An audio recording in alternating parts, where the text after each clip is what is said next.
Welcome to EdTech Speaks, a podcast bringing guests together to share their expertise and advice on navigating business and education in a technology-driven world. From entrepreneurs to vendors, higher education to corporate leaders, we'll uncover their perspective regarding the latest trends and technologies impacting your career or business. Our podcast is made possible by Downing EdTech Consulting, where people and technology connect. Hosted by Cher Downing, an experienced executive spanning a higher education and corporate career with specific focus on the EdTech industry. Dr. Downing is also an international and national presenter, author, and regular media contributor. Now here is your host, EdTech strategist, Dr. Cher Downing.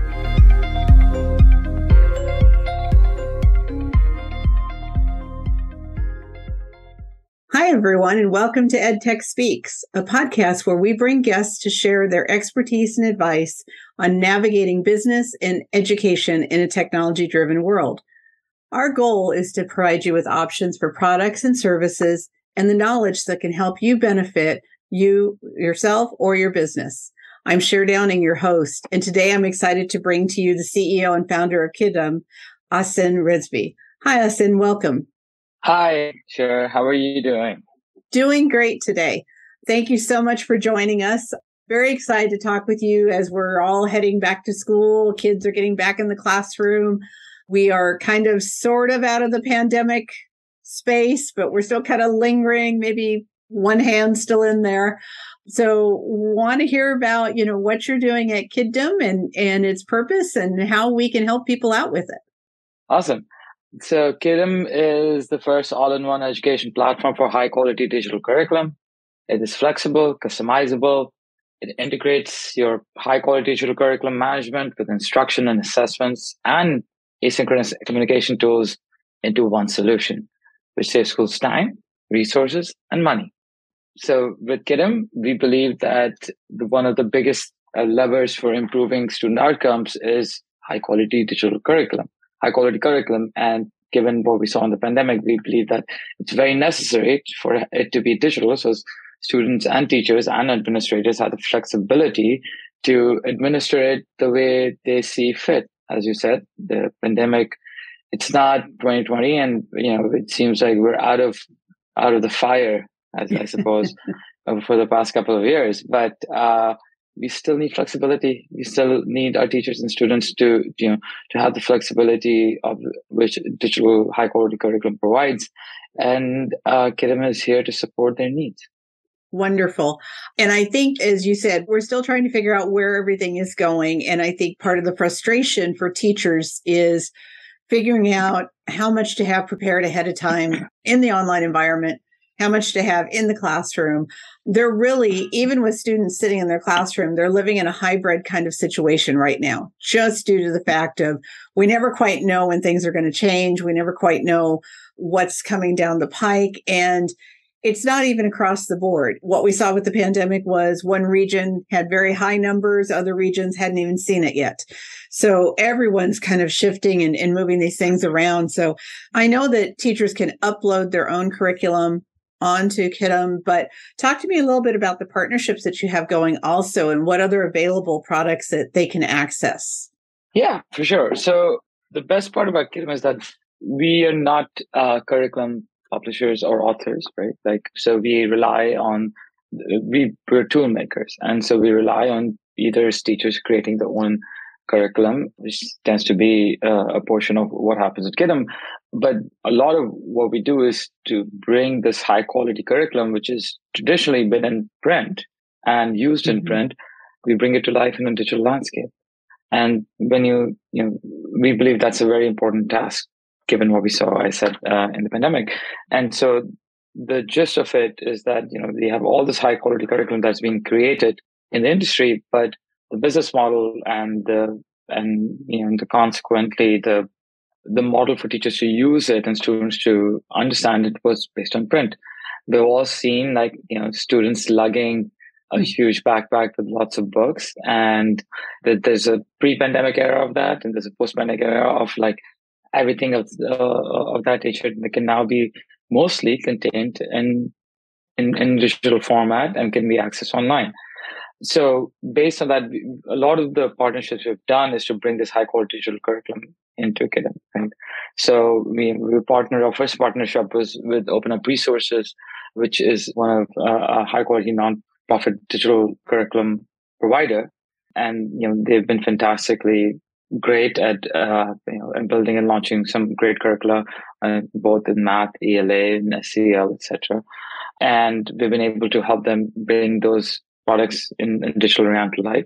So making them flexible, interactive, providing school districts the ability to make those materials their own, really, through our tools. And there's other partnerships we've done with publishers like Kendall Hunt on the sort of math side, on Open Science, which is one of the newest science curricula in the country. And we continue to do more with partners like Core Knowledge Foundation, which was started by Ed Hirsch, who's one of the sort of the fire starters of the science of reading movement. And we know how reading literacy is a big issue post-pandemic. So we're really excited to bring that curriculum on board as well. And we'll have more coming up. But the idea is to, really look at this really high quality digital curricula that lives in a static format, and how do we bring it into an interactive realm?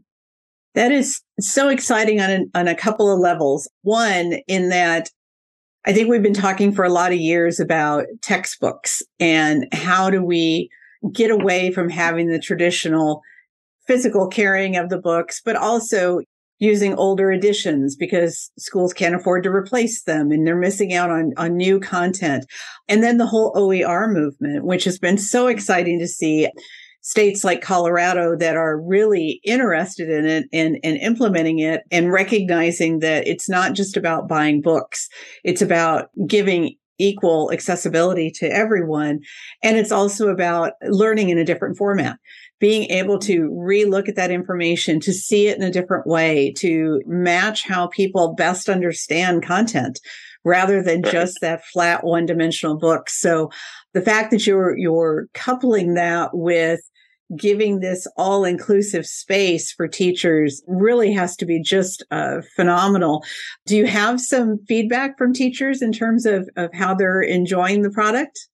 Yeah, for sure. I mean, for teachers, it really matters that sort of thinking about it holistically, right? Like when you're adopting a new curriculum, a curriculum is much more than a couple of videos, or it's a couple of lesson plans or something like that.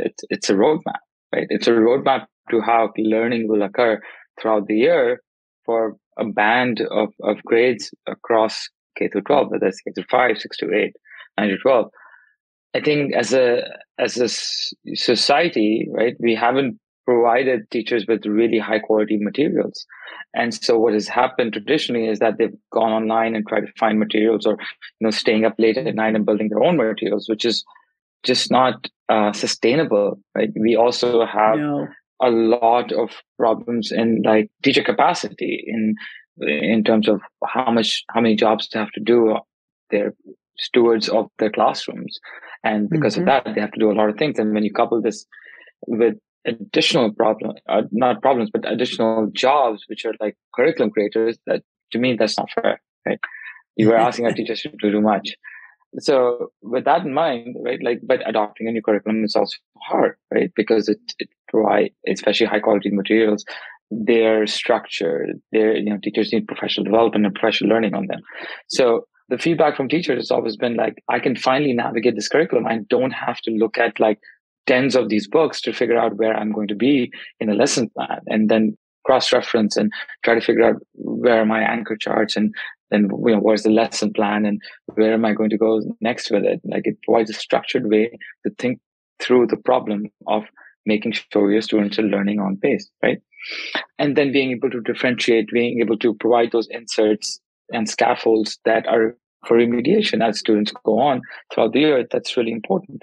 It's almost impossible to do that in a static textbook format. So we've had this great feedback from teachers in terms of what they believe is the true value of Kiddom, and it's it's pretty much in line with what we're trying to achieve. So we're extremely excited about that. That's amazing, and I think really is a testament to where we are going. if we did not learn a lot from the pandemic, we certainly learned that being nimble and being flexible, but also still having quality was so important.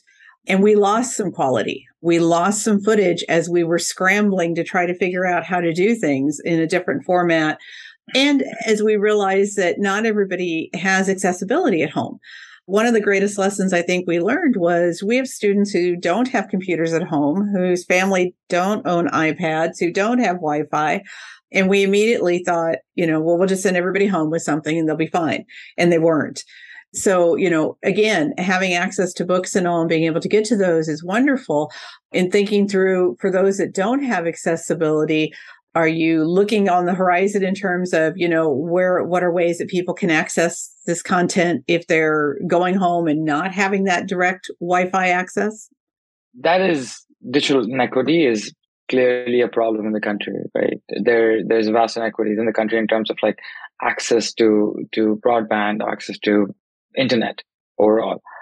I think the way we think about it, or I personally think about it, there's organizations out there which have done great work in this area. Like, 10 years ago, our biggest issue was that schools didn't have access to bandwidth, right? Mm-hmm. And they didn't have access to internet. And there's organizations like EdSuperhighway and others came in to really solve that problem. And to a large degree, like we to a large degree, that sort of problem is getting solved, or in fact, like that organization pretty much folded because they believe that job was done, which is great. Right. We have other problems now that we need a lot more bandwidth in schools because everyone's on devices, right? Like that, when we see that occurring all the time.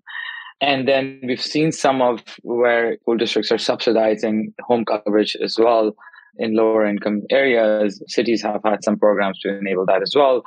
So I think the reality is that it's going to take a long time to get to 100% coverage for every kid, for all 50 million public school districts kids. And so we have to build our products in a way that require less bandwidth, less that they can work at lower speeds, etc. And that's constantly a consideration for us internally, right? Because we get those issues from our customers, and it's our customers being our teachers and our students and our administrators that work with us. And there's ways that technology can enable us to solve that problem by asking less of the internet, maybe downloading things beforehand in school while you have Wi-Fi access. So those are considerations for us constantly as we produce it. But again, those are extremely complex problems to solve, and we can only do that much, right? The larger problem as a society for us to solve is to figure out how to get cheaper Wi-Fi access to everyone in the country. That is so true, not just for schools, but for colleges, for healthcare, everything. And I'm excited to hear you talk, though, about the fact that it is in your mind and you are thinking about it. Everyone who develops products, we all have a wish list of what we'd like to get done and the reality of what we can get done. And right. But we want to keep that constant, because I think it's important to your client base that they know that you recognize the issues that they're up against. That's so valuable to them. They recognize there's not one solution for anything, but that you at least understand it and you know what they're going through with it just adds so much to it. I want to talk a little bit about, because our audience always has people that are interested in startups. So I want to talk a little bit about the beginning of the product, and then we'll come back around to going back to school this year and such. But tell us a little bit about where the idea came from, and talk to us a little bit about your experience so far in going through the startup process.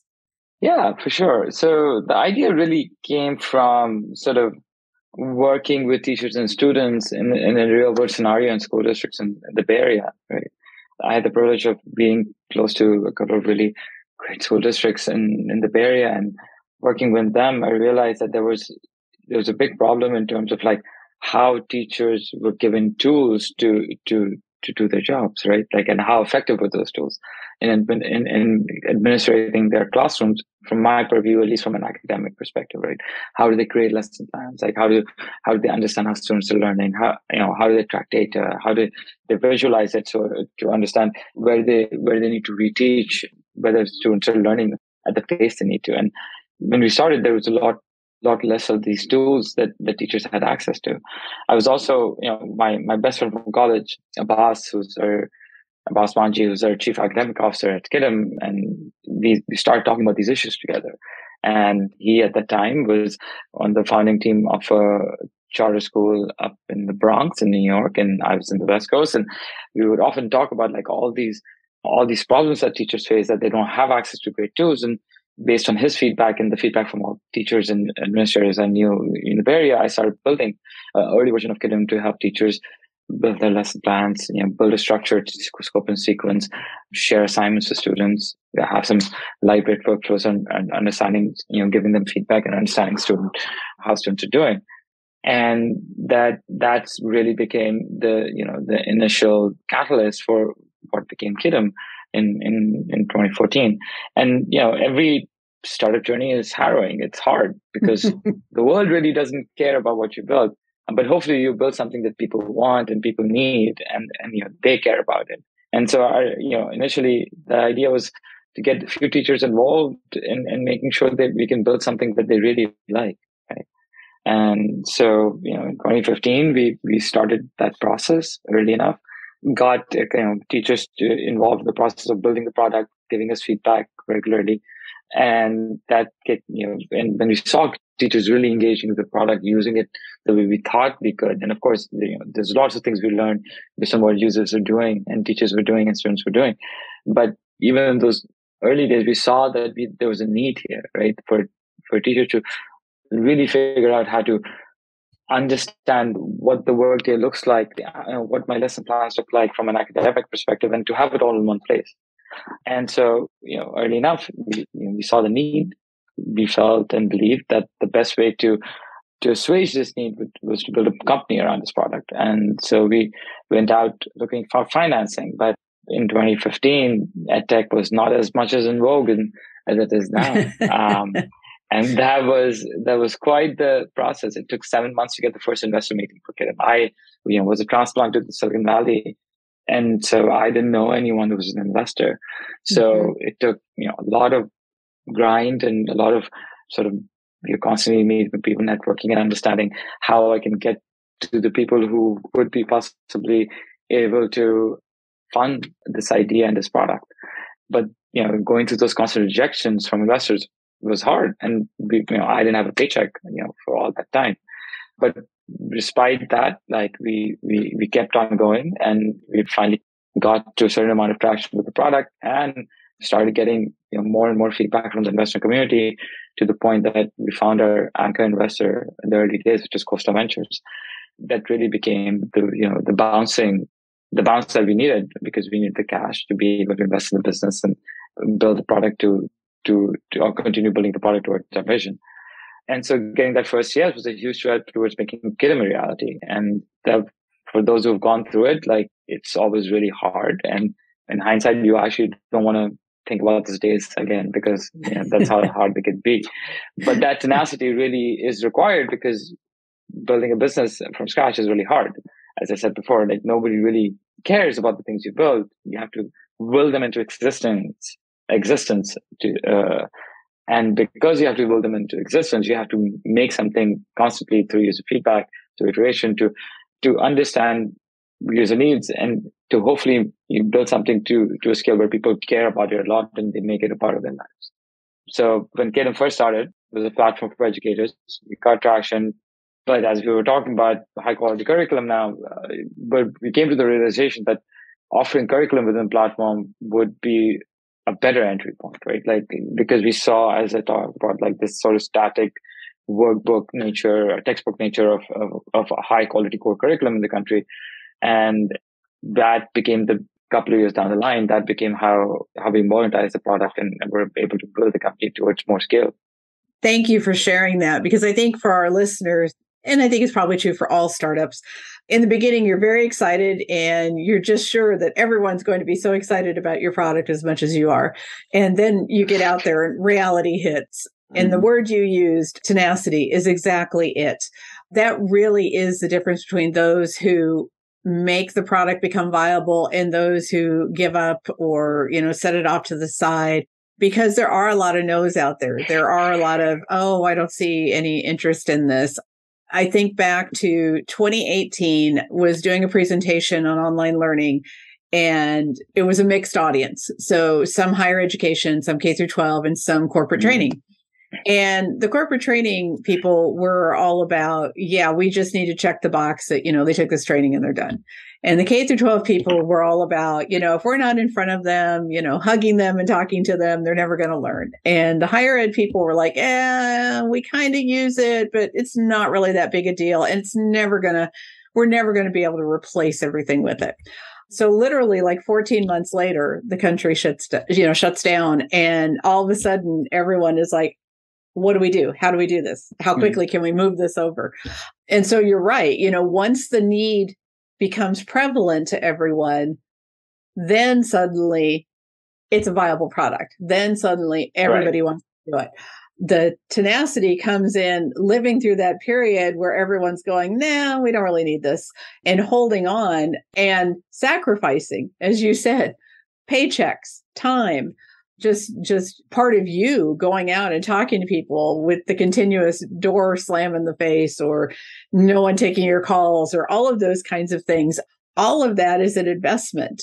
But when you come out on the other side and the product launches, then you kind of forget about all of that for the most part. And you think, okay, we already know we've got something great, and now we're going to go forward with it. So to all our listeners, this is a really good lesson in how these things go and the time it takes. It wasn't a month later. It wasn't 2 months later. It was 7 months down the road. And that's a lot of people to talk to in 7 months. Right. And a lot of people who are constantly changing the meeting timings as well. And because, they don't really understand what you do, or they can't, you're not a hot startup that is raising money. You're not a hot startup yet. And so the idea is always to get the first believer. The hardest is to get the first believers, like the early adopters, whether that's for your product or whether that's for your business as an investor.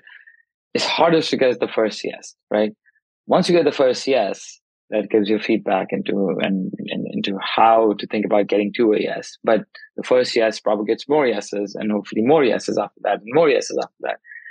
But the first one is the hardest. And even in this day and age of over information, you're hit constantly 24/7 in the world, you still can move 10 times faster having a network connection.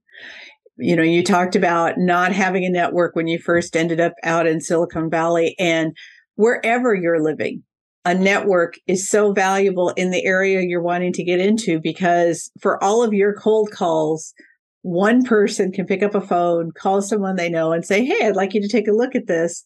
And instantly it happens. We'd love to say that, well, there's a product line, call in, people will look at it. But the reality is we're still all about the network. And it's particularly in EdTech, because there are so many products and there are so many things that people don't understand until they use it. And then they go, wow, how did I live without this? And so I think for you to continue pushing through to that was really valuable. And obviously now you have an exciting product out. People are interested in it. And, who'd have thought when you started on this journey that the pandemic would happen? And suddenly everyone started thinking the same way you were, which is, this has got to be better. There's got to be a better way to do this. And so timing sometimes is also a great gift, I think, in these things. So now that you've come out the other side, you're up, you're viable, you're going, what are your goals for this year for the company? Yeah, lots of goals around what we're doing. There's the larger goal for us, right? Like it's going to continue to remain the same. It's how do we enable high quality instructional material with Kiddom's platform to enable school districts to really make it their own, right? It's about, we have a flexible, customizable education platform. It marries curriculum management, instruction, assessments, communication tools. How do you push more information through this, right? As a company, we're really looking to make sure that we can not just help the partners we have, but more partners in the industry. And so the big goal is for us to see where there's pockets of need across the country. Core curriculum is very different than supplemental curriculum. The core curriculum is much more structured, much more, as I said, it's a roadmap for teachers to employ in their classrooms and enable in their classrooms. And with Kiddom, you get to own it as a teacher, right? You can make the edits, you can make the changes that are required for you to really hone it for your classroom. And that, that is a new concept in core curriculum. That never used to happen before, because you have a textbook and you have to just use that. But with Kiddom and being digital and being able to edit it and contextualize it, that's a big difference, right? So from a company perspective, we're really working towards some really great new partnerships that will enable us to get into different subject areas and product areas that we haven't been in, right? We're really, as we go back to school, right, as we go after the 2 years of sort of what I would say is 2020 and 2021, we still were going through a process of where schools were getting shut down, not in the entire country, but different states had different policies. But 2022 seems like the first time after 2 years that students are going back to school. The school districts are getting teachers back in the fold in the classrooms, and what seems to be headed towards a more normal time, right? And so now, how do we take our learnings from the pandemic and the digital catalyst, digital evolution that happened throughout that, and sort of push them into the classroom, right? So how does the classroom look like, right? The classroom has to look much different than teaching on a video call, or teaching half your kids on a video call and half your kids in the classroom wearing masks. Now, as we go back to the classroom, how do we blend, right? How do you blend the nature of online learning, the best parts of online learning, the worst parts, and the best parts of in-person learning, right? And, we've talked about blended learning for over 10, 15 years, but blending the two is really important, in my opinion, because you need to use and employ the digital tools in a manner that's fit for your classroom. So we've been working a lot towards that, and the instructional technologies that can power that. One of our recent products was Lesson Launch, that really empowers teachers to use a curriculum in a manner, right, that is deployable in the classroom. So now you have these great presentations. You can run quick checks for understanding, and it really provides a structured way of running the classroom, or that 30 minutes, 40 minutes, 45, an hour, in a way that is mediated through technology, and all your students can use our technology and can be inside and outside of the technological experience consecutively. So for us, we've been investing in that over the past year, and really excited to bring that to market over the past couple of months, and seen amazing uptick from our customers, amazing feedback from our customers, how they use it and how that makes the curriculum experience much less of a lift for teachers, because, it can be a big lift. We have to be okay with that. And the third part is a lot of what I think on the core curriculum side that's been hard to understand, because it's been textbook, is how do teachers actually use it? How do they actually traverse it? Do they go unit by unit? Do they go lesson by lesson plan? Do they actually, skip around? How do they contextualize? How do they understand what's best for their students? So a lot of what we've been building and will be releasing over the next couple of months is really focus on how to make school administration, the school community at large, understand how the curriculum experience is being utilized inside and outside the classroom. And hopefully over time, how is it tethered to student understanding? So we recently announced partnerships with Centerpoint, and there's more assessment providers that will be partnering up in the future. And the idea there is really right now we believe there's a lost link between how students are assessed and what core curriculum materials they're using, right? And so, those formative checks of understanding, or the formative assessments that you can give them, how do they make sure, or not even make sure, but how is that information utilized in the classroom, right? That right now we believe there's a huge gap. So for us, we really want to bridge that gap over time, because where you're using your core curriculum in a highly flexible digital platform is where you're getting your data from. Should be helping you understand where you need to scaffold, intervene with the curriculum as well, as you get those that assessment information. And as a school community or school district, you want to know, you push a lot of resources in this high quality digital curriculum. How is it working? How is it being utilized? because by the time you get the assessment results, it might be too late to make any changes. Exactly.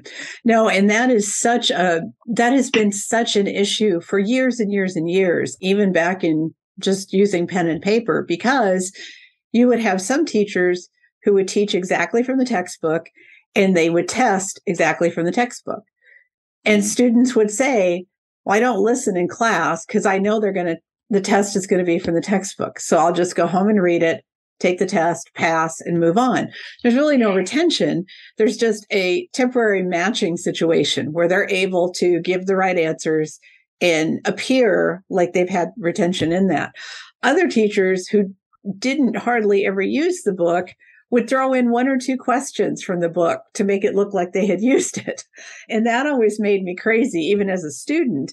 But from even a budget focus, you're thinking, well, why are we paying for all these books and the teacher's not using them at all, except maybe one chapter, or, they throw a couple questions in just to make sure.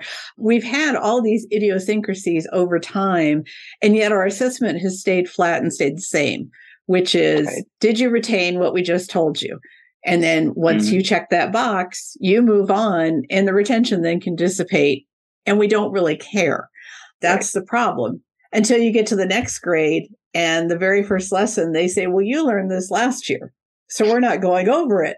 And suddenly you're at a loss.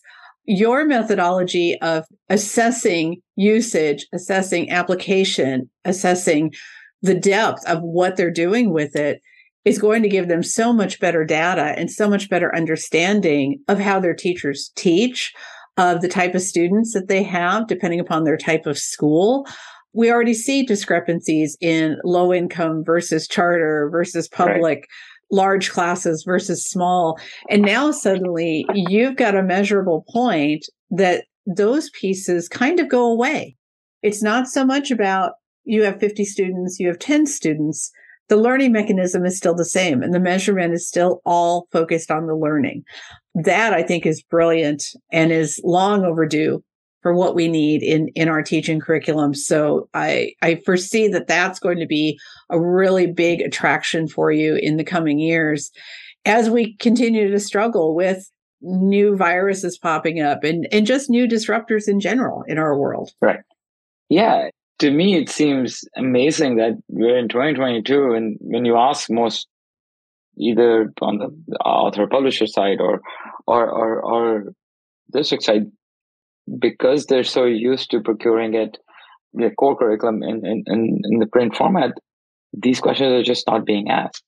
And that's, to me, that's surprising, right? Like, I mean, for a large part, it's because of the way the industry is structured and how schools procure core curriculum, right? It's on long timetables.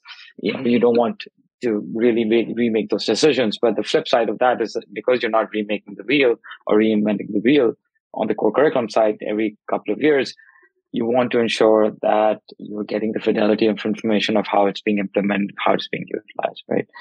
And we see this districts wanting this information, that it's just hard to, for them to understand how they can do it, right? Mm-hmm. Because if you procured something in 2010 and never made a curriculum decision, and since then, the world has changed in the last 12 years, right? And we believe that the world has changed much better for digital technologies, and we can now take these. We are now in a position to ask these questions and hopefully find answers to these questions, right? Because the answer it's not just on the classroom. It could be that we didn't provide, as a school committee, there was not enough professional development for the teachers, right? There was not enough professional learning on the materials so that teachers could apply. And you can fix those issues over time if you know what they are. But if you're only looking at the assessment data point and trying to figure out through surveys what's happening, that seems we have better tools now that hopefully we can deploy to get answers for those questions. So I think of a particular instance here in Phoenix, which is we have a huge teacher shortage, as do many districts and many states. To alleviate some of the pressure of that, there's been an opportunity given that if you are a professional, so you are, somewhat credentialed, but you are not a teacher, you are not a certified teacher, you can get hired. So if you think about in college, higher education oftentimes will hire professors of practice, which means they come from an industry and they're bringing their industry knowledge to the classroom, but they're not trained as a professor. So we're doing that the same here for the school districts. If you are a professional and you meet the criteria, which is pretty minimal, you can become a school teacher without any certification. They'll plop you into classroom and they will provide some professional development kind of things. Obviously, having spent my career in education, that's really concerning to me because I know teaching is not just about standing in front of a classroom and disseminating information. There are so many facets that fall into that you have to understand. So I think about the outcomes of doing this in 6 months, in a year, when principals and curriculum directors are going, what did we really learn this year? How did students learn? How are we measuring this? Because we have people who have certified professional teachers who have wealth of experience, and we have someone who decided it would just be kind of fun to come teach who doesn't have that background. So I see even in an instance like that where your assessment can provide them with much more in-depth information and start to look at, wow, we've got to do a better job with professional development, or we've got to assist these people in incorporating this heavier in their classroom, or whatever the case may be. I don't suspect that Arizona is the only one with this kind of situation and that it's doing some short-term kind of fix. So I see also the ability of your tool to really fit in and help school districts that are struggling to get through this year, much as they struggled differently to get through last year. It's still a struggle. It's not going back to school and just enjoying the school year. There's a lot of behind the scenes situations that are going on. So I think the timing of your product is so valuable. And I think that there's a real opportunity to really impact so many schools. And ultimately, what our goal is to impact those kids so that they keep learning and moving forward. And we're not ending up with poor graduation rates. Yeah, I think we hear this from our customers consistently about teacher shortages, right? They don't have enough teachers for a particular subject area. And I think what's happening is that when you look under the hood, it's probably that certain subject areas have less support in the district now than other subject areas, right? You don't have enough AP teachers for a particular subject because there's not that much of a concentration of those teachers in a geographic area, right? And we've had the past few years have been sort of a very different time than the past 10 years before them, because we've had teachers leaving the market, and the last few years were really hard on them, right? Like teaching and being responsible for students inside and outside of a classroom, while trying to do your job, while trying to learn a new curriculum, maybe, or trying to deploy supplementary material. It's too much. That weighs on you. And I've heard people people have left the industry because of that. And quantitatively, we're looking at teacher shortages happen in fits and bouts across the country, right? We hear it's from our customers. So it's very clear to us at Kiddom that we need to build better tools for teachers to have a road for what they need to teach, how they need to teach it, and helps them do that in a timely manner and sort of alleviate some of their issues and concerns over time, right? On making sure that students are learning and to provide them those supports and scaffolds that they need to keep learning. So when you think about how, one of the big things that, as a society we have to contend with is loss of learning, call it learning loss, or there's various ways to talk about that. But when you think about how behind students are because they didn't get the requisite supports, that because of the disrupted nature of the school during the past 2 years, you have kids who are months behind in both ELA and math efficiency.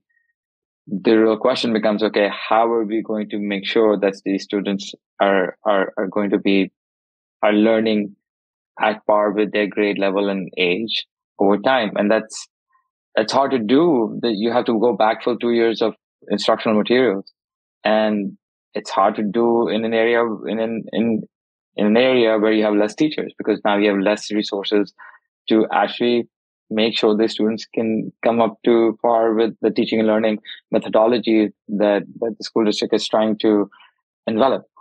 So my point being that these are big, hard societal problems that we have to contend with.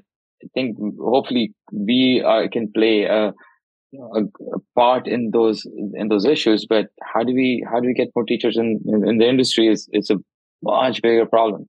As you probably know, and your listeners know, there's been ways to contend with this. There's the big push, especially from the federal government, from the state governments. Texas has actually passed a bill. I think there's some interesting things are happening with increasing baseline salaries over time for teachers for new teachers coming into for all teachers, and to make the profession more attractive, which I think is much needed. We need teachers to get paid more, and we need to provide them better tools. And as these new teachers come in, because they come in with so much excitement and fervor for changing the way their students' lives, and we want to make sure they're getting compensated for all the work they do. This has been such an exciting conversation, both from a startup standpoint, but also more importantly to what you're doing for K through 12 and impacting the future. How do principals or teachers that have an interest reach out and get a hold of you? For sure. Kiddom website is www.kiddom.co. You can contact us, and someone from the company will definitely reach out to you. If you want to reach out to me, very easy. It's my first name, Ahsan, AHSAN, @kiddom.co. So if you have any feedback for me as a teacher, as a administrator, if you want to talk about some of the problems that we discussed in this podcast, I will be more than happy to chat about them. Please reach out. Fantastic. Thank you so much for joining me today. We will also include all of the contact information and website where you get your podcast, whether that's Spotify, Apple, iHeartRadio. We will have all of that information there, as well as on our own website, www.downingedtech.com. Thank you, Ahsan, again for joining me today. Thank you to all our listeners. And as always, keep learning. Thank you for listening to EdTech Speaks with EdTech strategist Cher Downing. To learn more about the services Downing EdTech and its staff can provide you, find us at www.downingedtech.com. If you enjoyed today's podcast, be sure to share it. We'd also like to hear from you regarding any suggestions for topics or guests and the value you received from our show. Check back for new podcasts with featured guests at www.downingedtech.com/podcast.